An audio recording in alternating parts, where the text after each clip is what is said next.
Assalomu alaykum vatandoshlar. Mustaqillik yo'lida izlanish programmamizning 33 soniga xush keldinglar.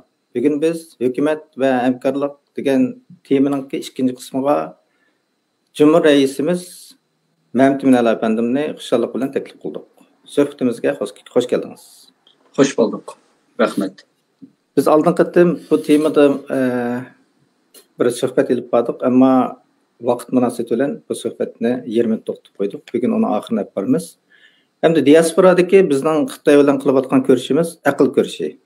Xitoylar Sharqiy Turkiston xalqininki siyosiy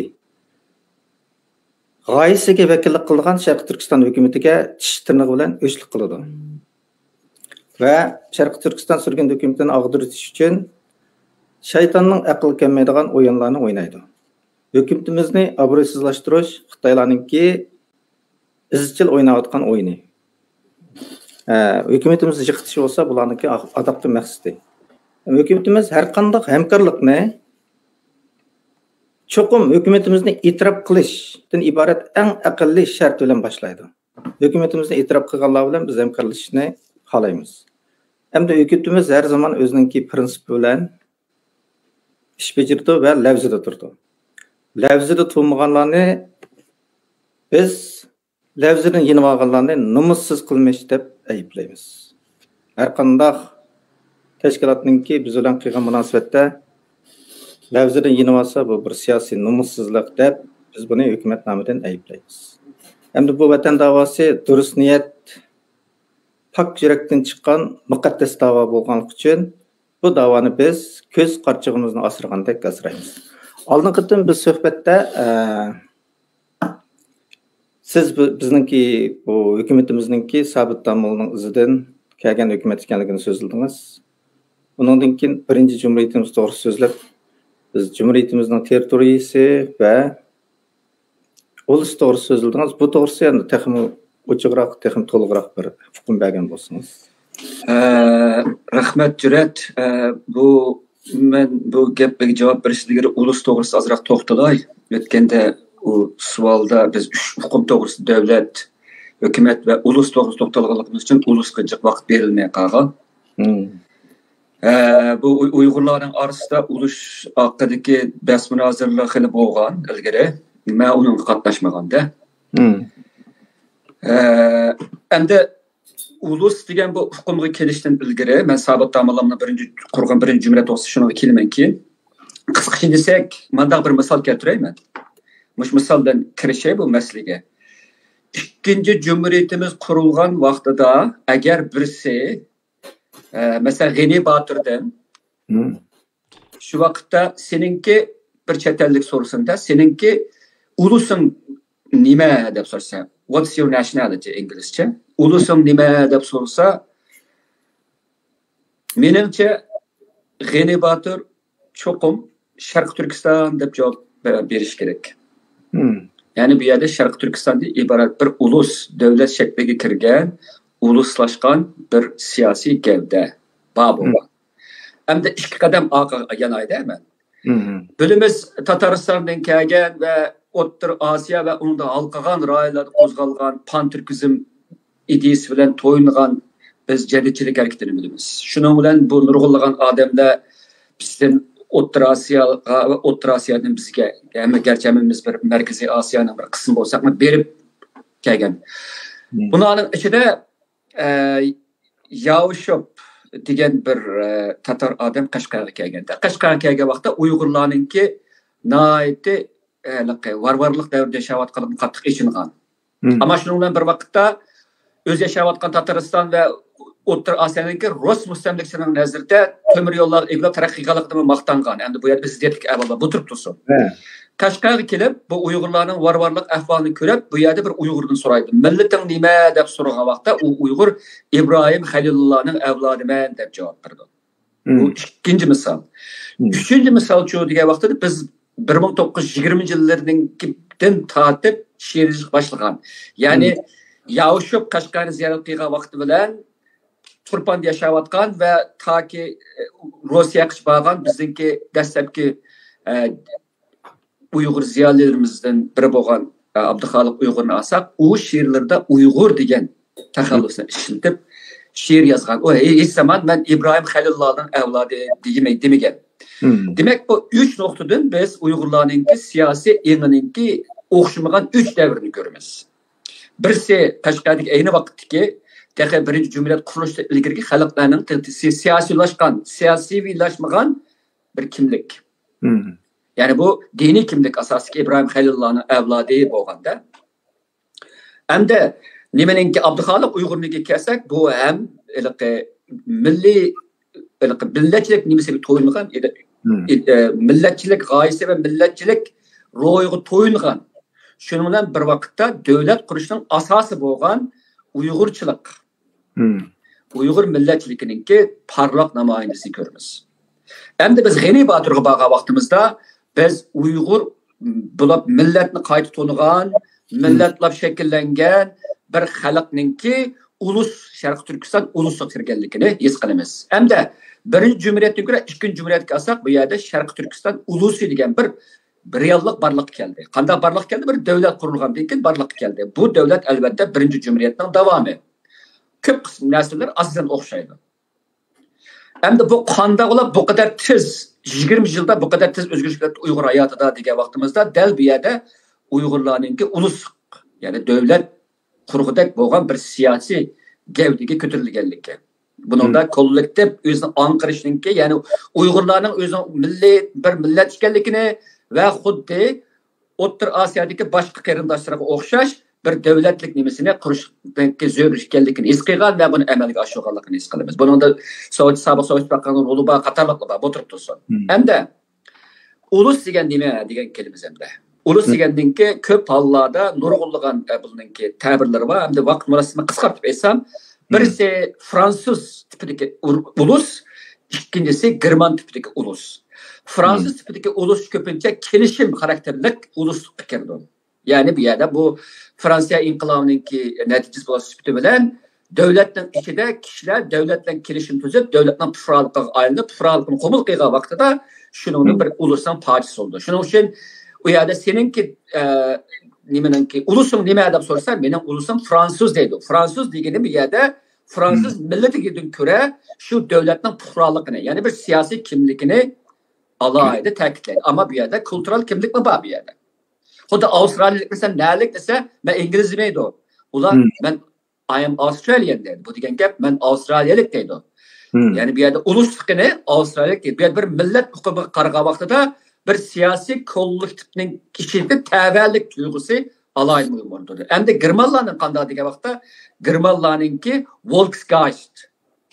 Volksgeist'in keladi bu. Volksgeist deganimiz xalq ro'yi degan gap. Buni Germaniyaninki 18-asrdagi mashhur romantik filosofi Herder qatorliqlar o'tirib qo'ygan bo'lib, bu uzoq tarixdan beri davomlashib keladigan cho'nqir an'anaga tayindigan kultural va diniy texim muhimi bir tillik o'rtaqlik ega bo'lgan kishilarning to'planib ko'rsatdi. Buningda bir germanlikdan iborat bir substansiya bo'ladi. Tarixni bir o'zgarmay keldi. Bu Uyg'urlarnikimi ayni vaqtdagi 90-yillardagi va hozir damshiq ba'zi millatchiligimizga o'xshab ketadi. Ya'ni nima desa, Uyg'urlardimi toki necha ming yillik bizning tariximizda masalan sursak, bu impressik sursak, bizning tariximizdagi 9 ming 10 ming yillik tariximiz bor bo'lgan bo'ladi. Yazma tariximiz 2000 yildan ortiqroq bo'lgan bo'ladi, ammo bizningki og'zaki tariximiz 10 ming yilga borgan bir bunda bir buyuk bir tarix ega bir millat. Yani bir ulus ekanimizda biz. Hamda demak, bu chaqda biz bu yerda biz nurg'unlagan simvollarga, motivlarga va an'anaviy qimmatlarga tanimiz. Buning uchun degan vaqtda toki shu mu impressni tatib biz kelgan ayni vaqtdagi shu nimaga biz Oğuzxonning epostik ishlarga tanimiz, uningdan burunqi O'may ana qatorliqlar nurg'unlagan afsona rivoyatlarga tanimiz. Uningdan keyin Hun impressiga, uningdan keyinki boshlab kelgan Uyg'urlarning Orxon Uyg'ur xalqi deymiz, Qarxonlar xalqi deymiz. Qatarliq Saidiya xalqi, Qashqariya, birinchi bir ikkinchi qatarliq mushunda bir uzun bir tarixga bog'lanib ketamiz. Buningda hammasi bizni bir kollektiv ruh ega bo'lgan bir millat yoki bir ulus o'tirib chiqardi. Hamda shuni bilan bir vaqtda biz davlat kirgan vaqtimizda, Sharq Turkiston davlat kirgan vaqtda bu bir xil millatlik etnik alohidalik ega bo'lgan uluslarning birlashib turib to'xtam asosidagi bir demokratik jumhuriyatni qurganligini ko'rsatdi. Bu degan gap millatlar birlashib turib bir davlat qurgan vaqtida, davlatniki kontekstga kirgan vaqtida u chaqda davlat ulusning bir qismi bo'ladi. Millatlikni yo'qitib qo'ymasdan deyli, ikkinchi jumhuriyatni biz o'zimizningki kelgusi hukumatimizningki o'rnak qilish bo'ladigan bir mirasi, siyosiy mirasi deb qarashga haqliqmiz. Nima uchun degan vaqtda bu yerda Uyg'ur ulusi bor bo'lgan, Qozoq ulusi bor bo'lgan va boshqa hatto Turkiya xalqlaridan bo'lmagan Mo'ng'ullar va Shivalar bor bo'lgan buning ichida. Demak, bu deganning o'zi biz to'xtam xarakterlikda biz lokalda bir etnik millatchilikni, ya'ni ma'lum bir faqat bir millat asos qiladigan, boshqa millatni chetga qoqadigan shakldagi emas, balki bir davlatning ichida boshqa millatlarni mu e'tirof qiladigan, ammo shunga bir vaqtda bir davlatlik nuqtasidan chiqadigan bir ulusni keltirib. Masalan, xuddi Avstraliyada ingliz millatlarning gap emas. Fakat biz bir İngilizler bir Uygur Avustralya kanunun alıdı beraber bulundu. Bu kuş nereden geldi? Yani izlevatkan devlet yok bir Uygur Avustralya'da tuğralıkla ötken vaxtada şu ulusluknunki paydası şu ki asas kanunda, uluslukluqning asas kanununda Uygur milletinden boğan men bilen İngiliz milletinden boğan yani bir Avustralya'nın oturuşta kanun cihette kanuni hak hukukla ve öteydiğen burçlarımız noqtasida elbet qabıqda farq bo'lmaydi. Ularga o'xshab bizmi bosh to'laymiz, ularga ishlash bizmi vatanning xizmati uchun o'zimizni fido qilamiz. Ma davlat uchun. Shunga o'xshaydi. Endi shunga ayliq etnik kimlik bilan ulusluq kimlikni qarama-qarshi qilishga bo'lmaydi. Davlat noqtasida elbet qabıqda qarama-qarshi ishlat. Ammo hozir Xitoylarningki Sharq Turkistonda yurgizayotgan hozirgi qatliyomi ma'lum bir etnik gruppaga yoki bir millat qartilgan bo'lgan vaqt Uyg'urga, Qozoqqa va Turkiya yani uluslar qartilgan vaqtda buni chiqarib turib Uyg'ur millati deb alohida ta'kidlashga tamamen bo'ladi. Bu bizninki umumimizlik, bizning ilmimizdagi, xiyolimizdagi davlatchilik, yani ulusluq to'xtam shaklidagi ulus demokratik va davlatlar xalq o'tirisidagi asos qonun bilan moslashtirilgan asosdagi kelishim bilan bo'ladigan ma'qul puhraviylikqa hech zaman qarama-qarshi kelmaydi. Chunki biz bu yerda ulus noktasını biz siyasi ve kültürel bulup siyasi gavda noktasını işletyapmiz bu yerda. Ama kültürel ve til noktasından Uygur tili buludu, Uygur kültürü buludu ve buludu. Bu herkesmi bizninki Sharq Turkistondan ibaret bu ulusning bir partisi bo'lishimizni hech chetga qoqmaydi. To'g'ri. Buni aytdi yaxshi tushuntirib berdik bo'ldi. Lekin oldin qatim birinchi jumhuriyatning territoriyasini degan vaqtimizda ozroq uqishmaslik bo'lgandek. Birinchi jumhuriyatningki vaqtida bu 33-yili 11-oyda qurilib 34-yili 3-4 oylikcha bayram bo'ldi. Bu Xo'jzo'lar tarafidan bayram bo'ldi bu. Xo'jzo'lar bilan Gomedanning qo'shinlarininki birlashish va bu yerda ondan keyin u Xo'janiyaz hojininki Sovetga chiqib ketdi. Sovet chiqib ketgan vaqtda Sovet ittifoqi Xo'janiyaz hojiga qattiq besim tushirib o'zi vazif olgan, ya'ni prezidentlik vazifasi olgan Sharq Turkiston uzilkichil bet qilish bilan kelishim tuzib buni qo'llaydi. Shuning bilan bu bizninki birinchi jumhuriyatimiz turli ichki tashqi dushmanlarninki birlashib turib moslashib harakat qilishdan bayram bo'ldi. Keyin sabotamalama taqdirning qanday bo'lganligini tarixda biz ko'ra olamiz. Hamda ayni vaqtda bizninki jumhuriyatimizningki haqiqiy kuchi toki nimqchi bo'la olgan aqsoqchi bor. Ammo armiyamizning ichida toki Altay qo'shinlaridan tortib Qumul turpanliqcha qo'shinlarimiz bo'lgan. Ama lekin haqiqiy bizninki ma'muriy jihatda boshqarishimiz butun Sharq Turkistonni qoplayolmagan. Butun Sharq Turkiston umumiylik ma'muriy jihatdan qoplayolmagan. Nima uchun 4-5 oylar bir intayin qiyin sharoitda bizninki imkonlarimiz u qadar nachar sharoitda aran qurilgan bir jumhuriyat butun Sharq Turkistonni o'zininki ma'muriy tasarrufiga olishga qodir bo'lmagan, ulgurmagan. Bu deganlik bizninki ma'muriy jihatda to'liq o'sishga ololmagan. Ondan so'ng u Urumchi degan Xitoyning qo'li tursa, Shinxonning qo'li tursa Urumchi taqa. To'liq ozod qilib bo'lmagan tursa buni ichini. Uningki men qo'p ko'zam Sharq Turkiston ham yerda o'ziga gap bo'lgan desam, tarix yolg'onchilimi? Men tarixni men Xitoyga o'xshash bunda burmilab o'zimni maqsad uchun xizmat qilsam bo'lmaydi. Tarix bu.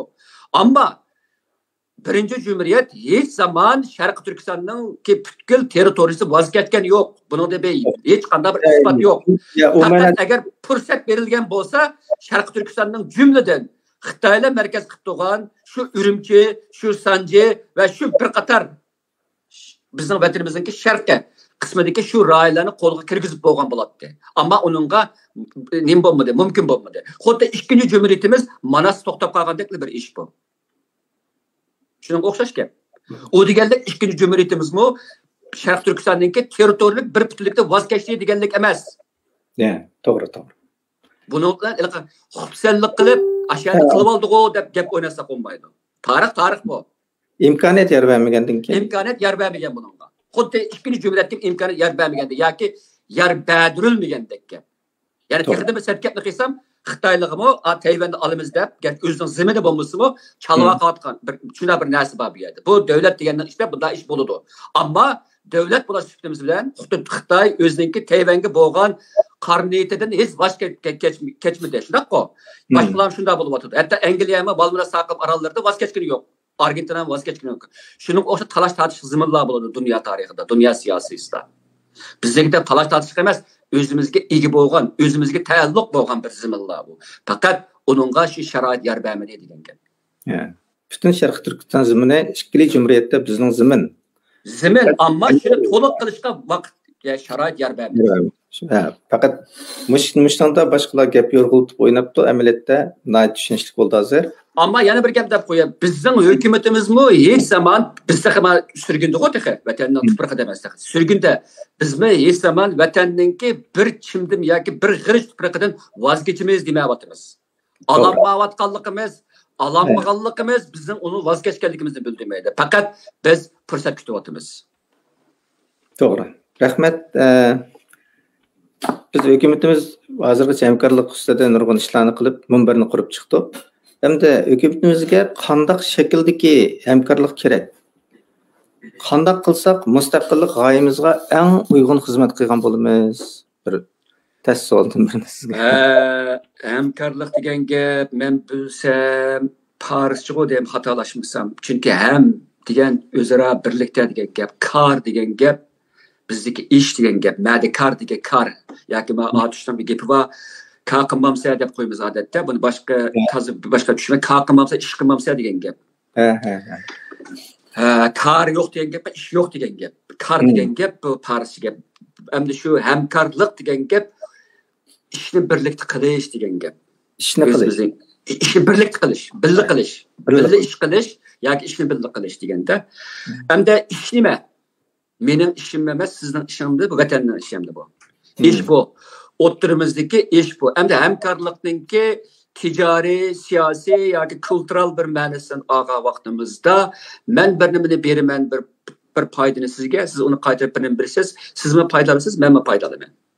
Buningda cho'g' degan vaqtida har ikki taraf o'zininki ma'lum jihatdagi bir foydasini ko'zlab turib hamkor. Dunyodagi siyosiy jihatdagi va nimasi hammasida bir manfaat o'tirib turgan bo'ladi. O'zaro har ikki taraf agar bu yerda manfaat bo'lmay, bir taraf manfaat olsa buni hamkorlik qilmaydi, buni zo'rlash deymiz buni. Yoki majburlash bo'ldi. Bir taraf butun nimasidan voz kechdi yoki qurib qoldi, qaqsan ham bo'ldi. Yana bir taraf uni hamma nimasi ilib oldi. Buni shulib olish, zulm qilish yoki qo'rqitib turib yoki besim bilan uni ilib olish, besimdorlik, zo'ravonlik deyilmiz. Ammo hamkorlikda barobar yoki barobarrak o'rin turayotgan ikki tarafning. Hamda bizga kelsak, Sharq Turkiston surgun hukumati bilan xalqimiz o'ttirisida o'zaro bir-birisiga manfaat yetkazishda siyosiy, tijoriy bir manfaatlik munosabat yo'q bu yerda. Chunki bu yerda hukumatimiz foydab ketadigan, xalqimiz ziyon tortib ketadigan yoki xalqimiz foydab ketadigan, hukumat ziyon tortib ketadigan ish yo'q. Manfaat desak, bu yerda bir davlatning manfaati bor. Shunga har shekil taraf bu boshqacha bir xil hamkorlik bo'ladi-da, bu tijoriyga o'xshamaydigan bir hamkorlik bo'ldi. Ya'ni buningda biz o'zimizdan ustun turadigan üçüncü bir gavdi uchun xizmat qilamiz bu yerda. Demak, bu hukumat, agar bu hukumat haqiqiy ma'nosini tushunilsa, bu bizningki davlatimizni asli keltirish uchun xizmat qiladigan eng oliy organning birisi. Yoki eng oliy organ deyishimiz, birisi emas, o'zi deyishga bo'ladi. Chunki biz birinchi, ikkinchi jumhuriyatlarningki asosiy qonunlari men o'tgan qisqacha deb o'tib ketdim. Asasen bizdeki o'xshaydi. Sharq Turkistondagi Xitoyning zulmini oxirlashtirish, Sharq Turkistondagi barliq uluslarninki, Uyg'ur, Qozoq va boshqa uluslarninki manfaatini chiqish qilish degan bu asosliq yadroliq omil bizning bu mustaqillikning asosiy yadroliq omili ham davlatning egalik huquqining yadroliq omillari. Bu bizningki hukumatimizda bor. Endi mushundaq bir nuqtaga kelgan vaqt, endi bu hukumat tashkilot emas bu. Bu bizning tashkilot emas. Biz yerlik yoki siyosiy, kultural, diniy yoki boshqa ma'lum bir maqsad uchun qurilgan emas, balki davlatni asl keltirish uchun bir davlatlik qurilmasiga kirib turib qurilgan bir organ biz. Bunda bo'lgandan keyin bizning darajamiz, biz uni o'zimiz ko'tarib olmadik. Bunaqa bir gap bor-ku. O'zimizningki obro'yini o'zimiz qilmasak boshqa qilmaydi deymiz-ku. Bu davlat deb chiqqandan keyin biz bir davlatning da'vosini qilayotgandan keyin ishlar davlatcha bo'ladi. Bu amal yo'q. Mening qo'pab bu üstü cumhur reis degan bu yaman cho'ng qalpoqni kiyimlib g'adayg'im yo'q. Bu g'adish emas, amaliyotda bu bir chakar bulash, bir davlatning chakar bulash bu, bayat tushunsak bu. Ammo buni ashundaq ko'tab o'zimizning izzatimizni o'zimiz qilmasak bo'lmaydi. Nima uchun degan vaqtda bu vayron qilingan, g'ururi yer bilan yaksan qilingan, mustamlik qilib qon jiring ostida ingrayotgan bir davlatni qurman deb chiqqan odamlar bo'lgandan keyin shu davlatchilik bo'ladi bu. Shuninglar savishini oldi biz o'zimizni Amerika davlati boshqa davlatlar bilan barobar o'ringa qo'yishga tamoman haqli deb qaraymiz. Hatto buni majburlandi deb qarasam, tamoman siyosiy jihatda agar hozir xalqaro qonunlar bo'yicha bir hukumat bo'lsa, faqat sürgün dolamdiq yoki vatandosh dolamdiq, hukumatli bo'ldi ekanmiz. Biz mana mushkil xalqaro qonunlar bo'yicha bu imtiyozda, mush darajada va mushkil salohiyatda bo'lamiz. Bu bir. Hem ikincisi, qanday hamkorlik eng yaxshi hamkorlik bo'ladi degan vaqtda bu hukumat agar o'zimizning mustaqilligini qo'llaymiz, xalqimiz uchun Sharq Turkiston mustaqilligini kurashni xohlaymiz degan vaqtimizda oldi bilan bir chet ellikning gapi ekan bu. Menga buni qarshi birisi dedi bu. Zaten kim meningki mushu xalqimni qutuldirishga harakat qilyapti hozir degan o'ylash kerak Uyg'urlar. Atrofga qarab o'ylash kerak. Kim buni uchun qilyapti? Qarsak hukumat ko'zimizga oldimizga keladi. Hamda buningda hukumat kirgan vaqtimiz xuddi bizga o'xshash, shu vatan uchun xizmat qilishda, vatanning ishida qayg'il bo'lmagandan keyin sirtida mush hukumat tek mushundaq bir organ ishida xizmat qilish, vatanninki shu qiyosiy bo'lsin yoki bizningki tasavvurimizdagi bo'lsin, shu hukumatning o'rnida xizmat qilgandek bo'ladi. Men Urumchida nurg'un so'rinlarda Xitoyning hukumat o'rinlarida ishlab intan faxrlanib Uyg'urlarga o'zininki boshqarma bo'lganligini ko'z-ko'z qilgan nurg'un Uyg'urlarni ko'rgan. Ba'zilarga shu so'rinni men raddiya bergan qatorliqlar. Bu qulluqning ifodasi. Ammo chet elda degan vaqt agar erkinlik desanglar, agar bir ministerlik bo'lib qolsa bizning hukumatimizda işte bu yomon cho'ng bir huquq bo'ladi bu. Agar biz hamda bizniki xatarlik va chatoq ishni bo'layotdi degan vaqtda o'zimizni shu davlat darajasiga ko'tarolmayapmiz. Nima uchun? Davlatsizlikdan. Uzun yildan ziyodi biri biz davlatchilik an'anasida qurib qoldik. 49dan keyin eng qurib qoldik. Ikkinchisi shu degan vaqtda biz o'zimizga ishontirilmadik. Her vaqt biz 4 millat deb tashviq qilindik. Qo'ldan ish kelmay oz sonliq millat deb o'zimiz ulusligimiz oz sonliq millatga tushiritildi. Davlat qurish imkoniyati va o'zining tarixiy va real jihati albatta salohiyat to'shdigan bir millatlikdan Xitoydagi bir oz sonliq millat chaqqa aylantirildi. Ro'yimiz tushdi. Uchinchisi shu degan vaqtda hozirgi Uyg'ur qatliamlik, Uyg'ur irqiy qirg'inchiligi nurg'ulg'an xalqimizni siyosat jihatdan asosan bezdirdi yoki ümidsizlantirdi. To'rtinchisi esa chet eldagi tashkilotlar o'rtasidagi jidal majra, urush jidal, cho'ngchilik talashish, ittifoqsizlikning hammasi xalqimizni o'qiyg'izib o'tdi. Siyosatga dardbaryat tegizib o'tdi. Ya'ni buni boshqa sabablarim bor. Demak, hamkorlik bo'lgan vaqtimizda biz o'rtaq ish qilamiz. Ishimiz nima? Mustaqil bo'lmoq. Buning uchun qanday qilish kerak degan vaqtda bizningki hukumatimizda nurg'unlagan o'rinlar bor. Ammo badalmi bor. Nima uchun degan vaqtida hukumatimiz Xitoyning ko'zlikka qadalgan miq hozir. Buni vayron qilish uchun xuddi siz abayqi bugungi suhbatning ichilish qismida deb o'tganimizdek bizni vayron qilish uchun ichimizdan sirtimizdan nurg'unlagan o'yinlar o'yinlanadi. Bu noqalalda shaxslar nimasi emas, guruhdan emas, balki davlat, boshqa davlatlar bizga selinyapti.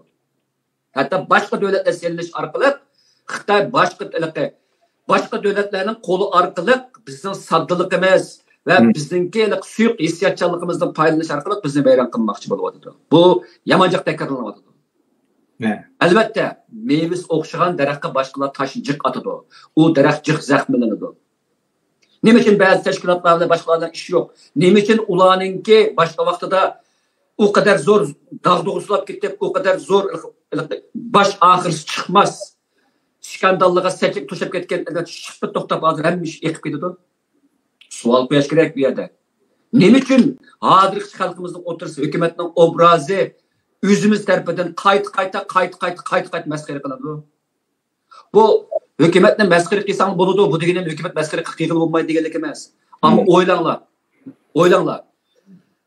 Bir yokalgan, bir yani besilingan bir devletninki sırtida onu koluq getirmen dep şu yüzümüzden kollektif, şu silaninki, meninki, enebisininki kollektif hak hukuk için kolida iqtisodninki boshqa imkonlarni ta'minot ahvolasi o'zini atatmışlığa, o'zini qurban qilib chiqayotgan va bir hukumatni bir xalqaro saviyada mang'izman deb qilayotgan mush odamlarga qilayotgan hurmatsizliklar bizlar uchun emas.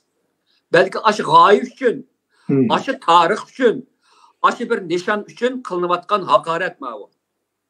Agar biz qilmayotgan bo'lsak, kelinglar. O kadar akıllık bolsanglar bizning o'rnimizni elib o'rnimizni nur qilgan akıllıkdan saqlab turayotgan sahalarimiz onun qilishimiz kerak. Ama o'zinglarni tushunmanglar.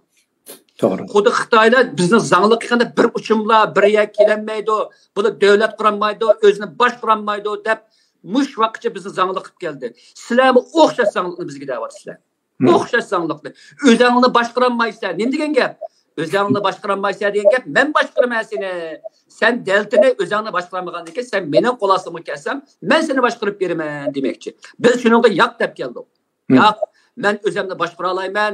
Men davlat qurgan 10 ming yildan beri nurg'unlagan 1 ming davlatni qurgan bir ulusninki bir avlodiman. Bundan keyin men davlat quraman. Chunki davlat bo'lmay turib, Uyg'urlarning mavjudligi nima mumkin bo'lmaydi. Bir millat sifatida, bir ulus sifatida mavjud bo'lolmaymiz. Bu tarixda qayta isbotlandi bu. Bu özümüzün şerefi, yaşımızın şerefi bir milli şeref bu. Bir devletin şerefi bu. Eğer bu şerefle rap insanlar, meyle. Xitay'a okşaş zanglık insanlar meyle bu. Ama unutup kalmanlar ki sizler bizim düşmanımızın arasını yok, orun ağam bulur sizler. Bu özanlarınki, düşmanlarınki özanlarını kemisini özanların içine sığdırıp, özanlarını düşmanlar için tıllap belgelik ve düşmanlardan öte özanlığı düşman boğalıklarının ki ifadesi bulundu. O qağın özünü oylab baxanlar. Men gepimni şart to'xtatay. Rahmat. Amaliyotda bir odam o'zini so'ysa, o'zining qadr-qimmatini bilsa, o'zining hukumatini so'ydi. Bu sizning deganingizning natijasi shunday chiqadi. Biz hamkorlikni cho'qim yaxshi qilamiz. Faqat mush g'oyasi va samimiyati va insonlar bilan hamkorlikni yapmamiz bundan keyin. Endi siz kitobni yozdingiz, mana Uyg'ur qatlami deb o'shada mana olib chiqdim. Rahmat. Hozir bu bizning Sharq Turkistonga elib borgan irqiy qirg'inchilikni dunyoga unuttirib hatto bizga unuttirib bularning mush taktikasi amalga oshadimi? Bu savol javob berishni bir savol so'rayman men Jur'at efendi. Qancha vaqtim qoldi bunga? Yana 10 minut. 10 minut ma shuni loyiq so'zlar. Chunki bu yomon cho'ng tema, murakkab tema, muhim tema bu. Sharq Turkistonninki İçinde hazır yapılayotgan irqiy qirg'inchilik uzun yillardan planlangan bir narsa. Buni hammamiz bilamiz. Allıburun biz o'lim jazosiga hukm qilingan 49dan keyin armiyamizdan ayrılib qilib, qurolni topshirgandan keyinla bir millat yo'qolgan bo'ladi, yo'qolish boshlangan bo'ladi. Nəhayət keskin qilib aytgan vaqtimizda. Ammo bizga turli shakllarda aldab, siylab, nima qilib qilib assimilyatsiya qilmoqchi bo'ldi. Ammo buningga bosh egmadik, ham uni rad qildik. Oqibatda nima bo'ldi degan vaqtda hozir butun bir millat bir sifatida qirilish girdobiga beryapmiz. Endi bu shunda bir zarxandlik bilan bir planlangan bir suiqasdlik bir irqiy qirg'inchilik bu. Ya'ni bu vaqtni so'zash orqali boshqalarni ham o'zimizni zeriktirish, g'ardirish va oxirisi unuttirish. 3 nuqta bor. Zeriktirish, g'ardirish ve ahiriste unutuldurmuş. Hazır bir 2016'dan tartib, yani Xi Jinping taxtga chiqqandan keyin cho'ng qilgan ishlarning birisi Xitoyninki etno millatchilik, ya'ni Xitoy millatini qoladigan boshqa barliq uluslarning hammasi sumirilib aslida bir nima keladigan cho'ng Xitoy millatchilikdan manba qilgan bir plan bor. Bu Uyg'urlarni nima qilish, Uyg'urlarni Tibetliklar Xitoyninki mushu mustamlika realligida ularga eng qarshi chiqqan ikki cho'ng ulus bu. Buningga qarshi turib eng oxirisi bizni hozir bu holga kelib Endi bu 2016dan tortib hozir 2020 8 yil bo'lib o'tadi. 8 yilda o'zimizga qarab boqaylik. Mas'uliyatliklar qarab boqaylik. Biz ilgari namoyishlarni qildik, turli shakllarda biz imzo to'pladik. Olam nada degan namoyishlarni qildik. Turkiyadagilarning qilgan namoyishi buning bir qismiga kirdi. Oxirisi shu degan vaqtda hozir ovozlarimiz bag'ansini pastlab ketadi. Yani nimbolatımız diye vaqtida biz hadık, ümitsizlendik. Ağırlıkta unutulmakçı oluyor. Yani unutuvatımız hem unutulmakçı buluvatımız. Ne için diye vaqtda hem de türlü sebepler var. Onun için en çok sebeplerinden birisi dünya bizge adaletsizlik kıldı. Dünya közünü jumbaldı, hazırımız jumbap baravatıdı. Bu şimdi ahval aslında Uygurlar özünü intayın gayet zor bir yalgızlık içinde gördü. Özüne ümitsiz ve özüne hiç qandaq bir işini hiç kimden yardım kelmeydigan holatdagi bir bechora to'pliq holatiga keldik hozir biz. Bu bir. İkincisi vatanning ishida cho'g degan vaqtida ma sirtidikisi tadrijiy bo'lib o'tadi. Psixikalik bir jarayonda vatandagi amaliy qirg'inchilikninki ifodasi. Vatanda nima bo'lib o'tadi degan vaqtda Uyg'urlikqa oid asosan hech nima qolmagan gap hozir. Mesela ben yakında vatanga türlü şekillerle berip kelgan bir odamlar bilan ko'rashganlarning gaplarini anladım. Vasıtılık şekilde. Öylede hatta ki Uygurca yazıktaki kitaplarımı kalmagan gap. Siyasi, dini cihet kitaplar turib tursun. Her qandaq şekilde. Fakat Xi Jinping'in bir nimesi varken, kitabı varken Uygurca, onun başka hiç kim kalmagan gap. Televizorlarda gerçi Uygurca programlar bağ olsun, bütünlüğü Xitay'nınki qadimki kinolarınki tercümesi ekan. Bular kitapning qanması, hem de ballar mesela deyli, çoğun aldığın bir evlat bilen, yani bizim çoğun 70-80 kirgen adamlar bilen 6-7 kirgen ballar oturuşta Uygur tillik alaka asla yok olan gap. Hatta ki chet elden vatanga tuqqan yo'qlashga borganlarning ballari Uyg'urcha so'zlaydigan ki vatandagi ballar, shu tang yoshdagi ballar 10 yoshdan tuvanlar ularga Uyg'urcha javob beramagan. Ular Xitoy so'zlagan, ma'la o'zi borgan davlatning so'zlab o'zaro aloqa bo'lmagan gap. Avval bu intayin qo'rqinchli hozir bizning ahvolimiz. Nima degan vaqtda avo besim bilan, qirg'inchilik bilan, cheksiz qo'rqitish bilan amalga oshirilgan özünü unutish.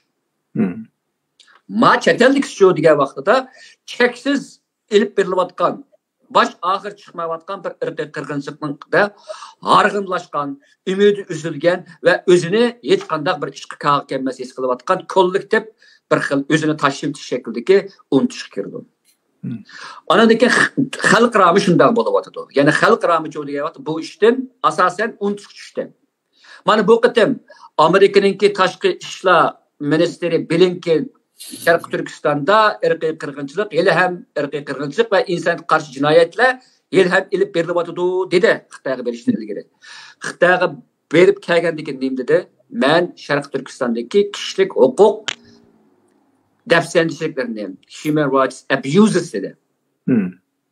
Xitoyning hukumatiga dedi, kimga dedi? Wang Yiga debdi. Demek ma gapni ko'rangizda, mayada ikki cho'ng, men buni Twitterga chiqarib qo'ydim bari. Cho'ng farq bo'ladi. Birisi irqiy qirg'inchilik berishdan ilgari yo'lbasa go'kirgan. Nima go'kiraydi? Chunki ana to'xtam bor Amerikaning Xitoyda ilib bordigan. O to'xtam uchun Xitoyga besim ko'rsatib qilyapti. Xitoycha chivi qilganmidi buni? Andan keyin qo'rqib kelgan vaqtida Kashqan kabi kishilik huquq dafsanchiliklari dedi. 3 kun ichida irqiy qirg'inchilik kishilik huquq dafsanchilik darajasiga tushirildi. Bu Amerika'nın ahvali bu. Dünyada Xitoyga biz birdan bir qarshi turdi degan da'vatgan ahvol bu. Boshqalarning ahvolini biz ko'ryapmiz. Demak, Ben Amerika'nı eyiplemek emasman bu yerda. Amerika ilham qo'ldan keldiganni. O Amerika hozir o'zini qutqizishni, bizni qutqizishdan ko'ra hozir Xitoyning oldida o'zini qutqizishga majbur. Mandami dey. Gapning eng keskin dey. Amerikaning bexatarligi ig'ir tahdid. Shuning uchun Amerika hozir nurg'un mablag' ajratish orqali Xitoy bo'lgan o'ziningki bo'lib shu yerim o'tkazgich sohasidagi halaqa analikin mavo nimish sohasidagi kompyuter jumladan shu sunniy aql haqidagi tadqiqotlarni bag'ansir zo'r sarmoq qilish. Chunki Xitoy bu jihatda Amerikada ish ketish oldida turadi. Demak, Xitoydan iborat butun insoniyatga nisbatan o'ziningki hukmronlikni o'rnataman deyotgan ham G'arbning hozir ichki qismida g'oyat zo'r bir masalalar kelib chiqayotgan bu shunday ochqishlik vaqtda Uyg'urlarning irqiy qirg'inchiligining tilga ilinmasligi va tilga ilingan vaqtida suyuldirib tilga ilinishi bizni haqiqatan endişeге soladi. Hamda Uyg'urlarningki irqiy qirg'inchiligi mandaq bir gap bor, Uyg'urlarda asta quyruqini qum besibdi deydigan bir gap bor. Quyruqini qum besish deydigan bir gap bor. Bu degan gap asta vaqtning o'tishi bilan nurg'un ishlarda bag'ansir yomonlashish ahvoli ko'rildi degan gap. Bizning Uyg'urlarning ishidimi mana bu xil Uyg'ur irqiy qirg'inchiligi mana bu xil ahvol ko'rilishga boshlayotdi. Xalqimizningki siyosatga bo'lgan qizg'inligi burunqidanmi tövallab ketdi. Bunun bir sababi irqiy qirg'inchilikqa qarta hech qanday bir cho'ng bir hal qilg'uch bir choraning bo'lmasligi. Uning ustiga bizningki hozirgi nurg'unlagan tashkilotlarimiz va boshqa organlarimiz bo'lsin, ularning qilayotgani asosan o'xshash faoliyatga gap. 2016, 2010 nimish qilgan bo'lsa, 2014 hozir ketayotgan ish bu. Cho'ng o'zgarishmi hosil bo'lmadi bu o'ttirdi. Shu sabablardan tufaylidan xalqimizningki bu Sharq Turkiston yapılıyotgan irqiy qirg'inchilikqa bo'lgan burunqi g'azabi, burunqi noli faryodi bag'ansiri pastga tushdi. Endi oxir yana bir gapni qaytib qo'yaylik. Bizga o'xshash bir millat hozirgi vaqtning o'zida unutib majbur bo'ldi. Nima uchun degan vaqtimizda uni unutmay desa, xuddiligi nimaligi gelimizga turib qolgan qiltiriqdek bizni azoblaydi. Xuddi kallamizga turib qolgan qiltiriqqa o'xshaydi bu. Unutib ketay desa, nomus qiladi va vicdan azobi chekadi. Bu unutishdan unutmaslikning o'tirsida, gap qilishdan sukutda yoki qarmaslik selilishdan har vaqt buni o'ylash o'tirsida necha minglagan qarindoshlarimiz tipirlayotdi hozir. Hamda oxirgi bir nuqta, mushundaq bir ahvol ostida bizningki vijdonimizga, g'ururimizga qo'yilgan bir savol bor. Yoki unutish orqali bir vijdonsizlik yo'l ochamiz, yoki unutmaslik orqali o'zimizning vijdoniga bir yo'l ochamiz. Yoki sukut orqali shunday yo'qaymiz, yoki chiqon orqali o'zimizning ovozini dunyoga bildiramizakmi, o'zimizga bildirib, g'alaba qilolmasakmi, vijdonimizdan u dunyoga ketishga kapolat qila olamiz. Bu tanlash bizning qo'limizda. Dushman bizning hammanimizni vayron qilgan bo'lsa-mu, bizningki yoki sukutni, yoki qarshilikni, yoki g'ururni, yoki g'urursizlikni tanlashdan iborat bu tanlashimizni vayron qilanmadi, ham qilanmaydi. Bu faqat bizning ilkimizdagi, bizga inson bo'lish sifatimiz bilan Allohning qudratidan berilgan bir tanlash huquqi mana shu. Bu tanlash har bir Sharq Turkistonlikning ishida. Unutib oldik desakmi, yoki haqiqatan unutgan bo'lsakmi, yoki ovozimiz chiqamsakmi, yo'qolamiz, mayli bunda bo'lmaydi desa, mayli. Ammo vijdonsizlik qilgan bo'lasizlar. Xitoyningki bu qitimliq irqiy qirg'inchilikningki planiga moslashgan bo'lasizlar. Plan nimati uzunga so'zish orqali, zeriktirish orqali oxirisi bu ishdan nima qilish, buningda chiqib o'tish, unutiltirib o'ziga o'zining mag'lubiyatini o'zi tuymog'idek darajada e'tirof qilg'isi orqali o'zini vayron qilish. Bu Xitoyningki nimasi edi, plan edi. Buningga biz dastlab mush planga yoki mush usulga, mush dabqa usul o'ynagan bo'lamiz. Xitoy yomon o'zlikka g'alaba qilgan bo'ldi. Hamda oxirgi gapi mana shu chet eldagi sanoqliq bo'lgan. Ham o'zi bu ish atag'anlarningki ovozi quloq solinglar. Ular bizningki kollektiv g'ururimizni so'zlayotdi. Bizningki millatimizningki vijdoni bo'lib so'zlayotdi. Agar bu vijdon tugisa, na millatimiz, na ulusimiz, yanimiz tugaydi. Mening qiziqirganim bu. Yomon amali, yomon ta'xirsiz, yomon qattiq, yomon insoniy bir tanlash. Ya qarshilikni tanlaymiz, ya sukutni tanlash orqali mag'lubiyatimizga tan olamiz.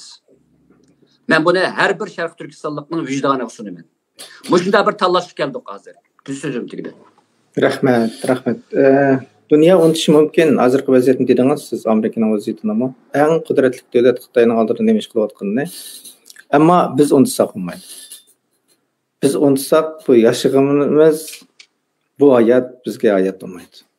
Hamda sizningki mush kitobni yozib, shuni tafsiliy tunishtirdingiz. Hamda biz bu Xitoy bilan qilayotganimiz bizningki aqliy kurash dedik. Aqliy kurash bo'lgan ekan, biz cho'qim aql tepishimiz kerak. Aql tepish hargizmi bizning to'rlardagi bir to'plarga chiqib olib, bir kimlarning aytgan vazlarini anglab bo'lmaydi.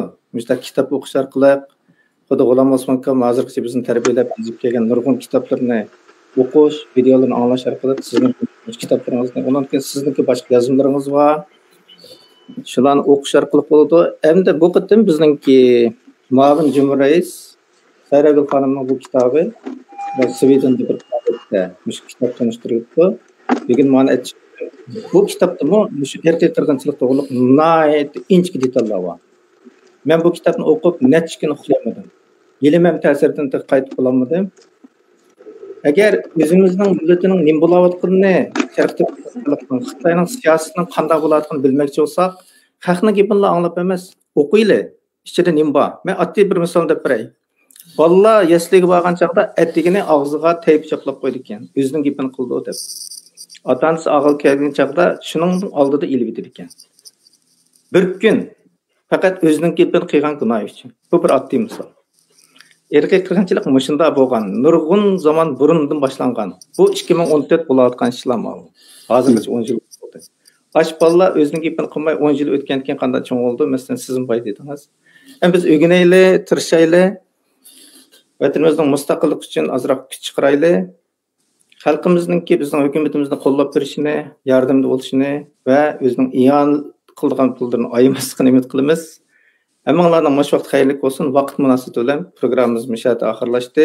Kelar qatimliq programmamiz e'lon bo'ldi. Men Tumanlar apandim, sizning vaqtingizga ko'p rahmat. Allohga rahmat.